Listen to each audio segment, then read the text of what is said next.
Mrs. Williams here, and welcome to 10 art things to do before you turn 13.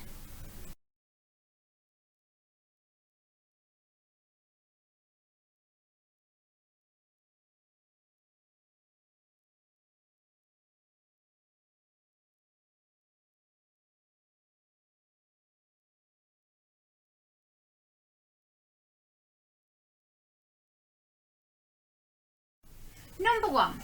Why not start your own sketchbook? Perhaps you are really into comics, sport, fashion, makeup tutorials, lettering, music. Why not show in a visual way all of your ideas? You could have collage in there, drawings, notes, ideas. It could be packed full of colour, or it could all be black and white. Show your personality and creativity in your own sketchbook. Number 2, Pinterest is an amazing website. You can get this on a desktop or you can get it as an app, and it is packed full of inspiration from artists and designers all over the world. You can make a board about a particular topic and then pin images that you like to that theme. It's then there at a later date for you to go back, almost like a virtual scrapbook. Thornley has its own Pinterest account that you might like to follow, and the link for that is at the bottom of the slide. Number 3, researching a famous artist. There are a few examples on the slide here. You may like to choose some of your own, but it is really important to be aware of the work of other people, particularly through history.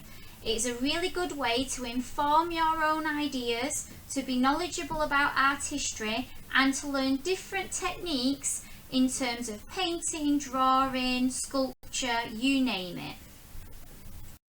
Number 4, visit a gallery. Now, we all know that at this moment in time, visiting a museum or a gallery is much more challenging than before, and we do want you to stay at home and stay safe.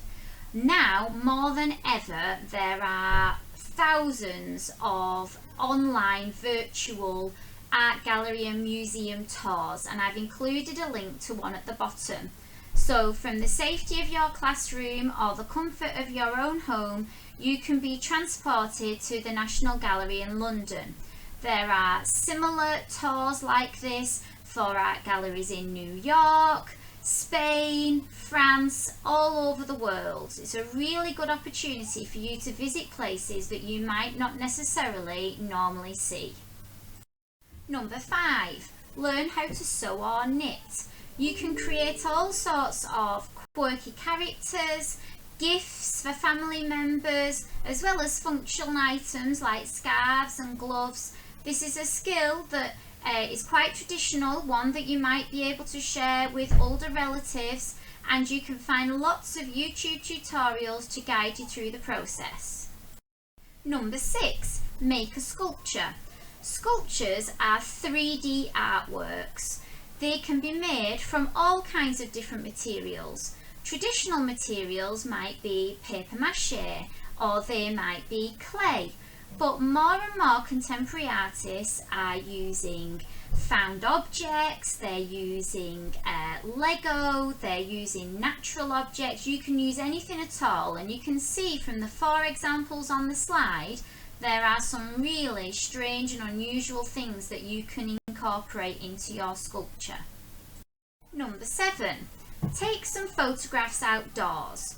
And you can see from many of the examples on the slide here, these photographs haven't been taken from eye level.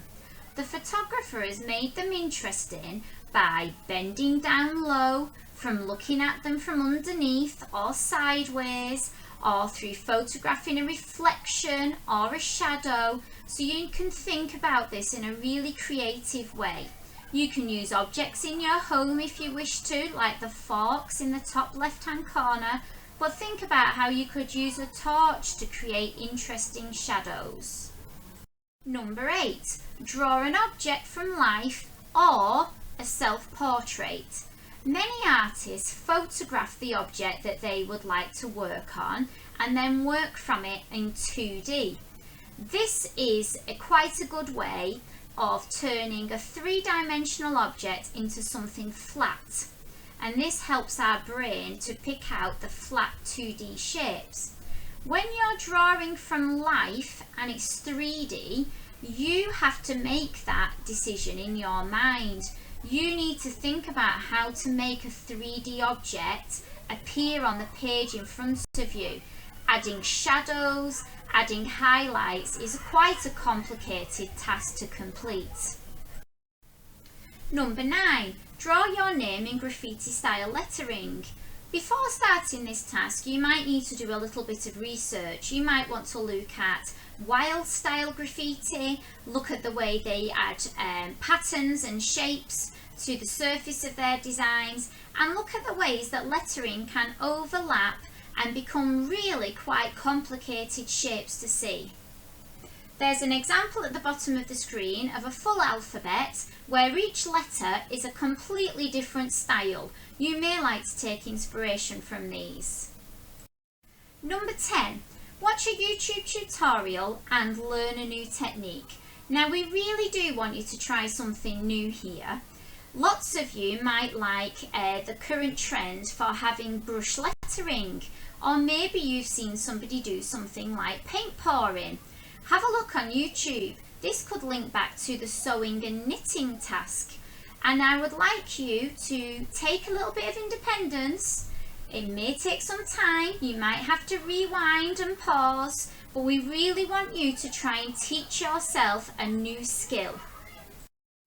And finally, your challenge task. This challenge is all about you being the teacher. You have now learnt 10 different skills.